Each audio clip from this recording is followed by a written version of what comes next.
This is the legend of Arhuan the giant. Hello everyone, my name is Comfort. Today I will be telling you the story of Arhuan the giant of Udo in the old Benin kingdom. Tohyo, ya, Mo. Tohyo means I have a story to tell, and ya means tell it, we are listening.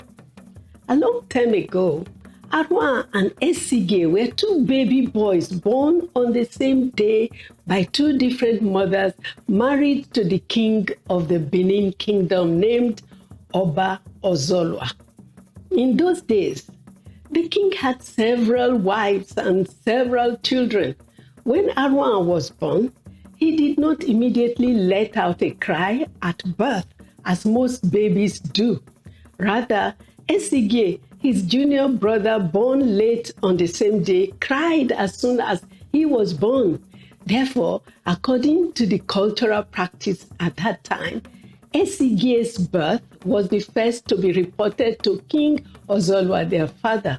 Since Esige was declared the first prince of the kingdom, the rites of recognizing him as the next king was performed on him to the great joy and celebration in the land. Baby Arwa finally cried sometime much later, and his birth was later reported to King Ozolwa, their father. The rites of an ordinary prince were performed on Arwa.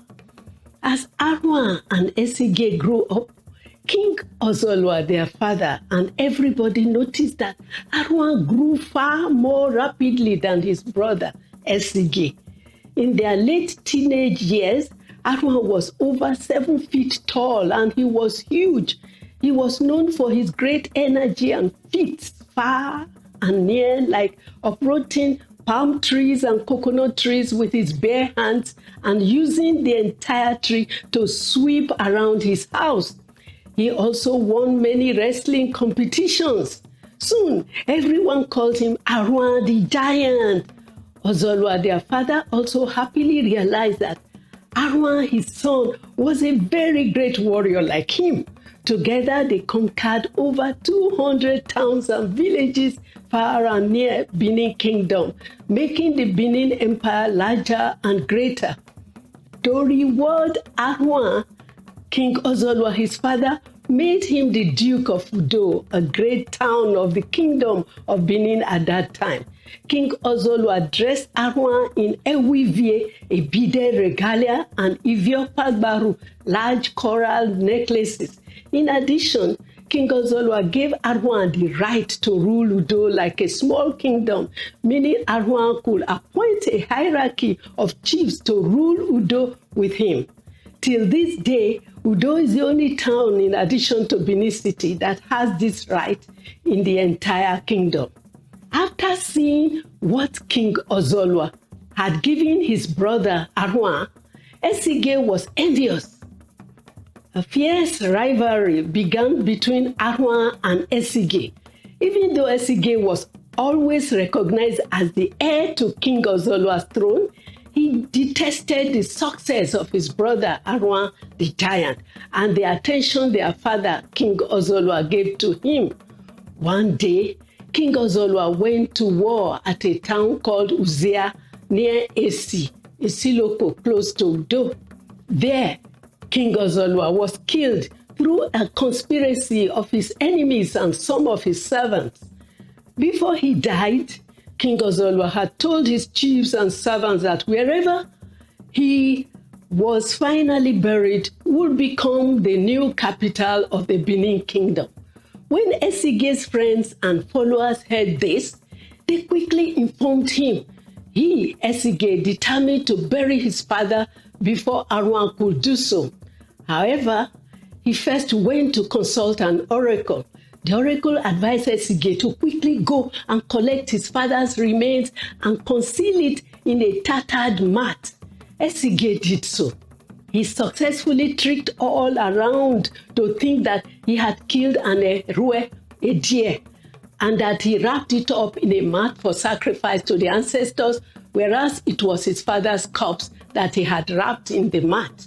Next, Esige got a bronze coffin as he had been advised by the oracle and filled it with stones and sand. Esige then asked his supporters and onlookers to sing a funeral song, and they did, blowing the oko, a horn, and chanting, Erwe, Erwe, Erwe. Esige and his supporters took the coffin containing the sand and stone with them and passed through Udo, the town of Arhuan. As Esige and his funeral procession passed through Udo, he held on to the mat that contained his father's body, while his servants carried the coffin believed to be conveying the body of his father, King Ozolwa. The people of the city of Udo, who naturally supported Arhuan, believed that King Ozolwa was really in the bronze coffin. In anger, Arhuan and his followers fought Esige and his followers. Esige's people finally pretended that they had lost the battle, leaving the bronze coffin to Arhuan and his followers. Arhuan accepted this win. His royal band followed him, carrying what they thought was the body of King Ozolwa to be buried in Udo. They were very excited that they were about to make Udo the capital of the Benin Kingdom. That is the end of part 1 of the story. I will post part 2 very soon, so don't forget to subscribe to my channel by clicking on subscribe below. Also, click on the bell icon below so that you will be notified as soon as part 2 is ready.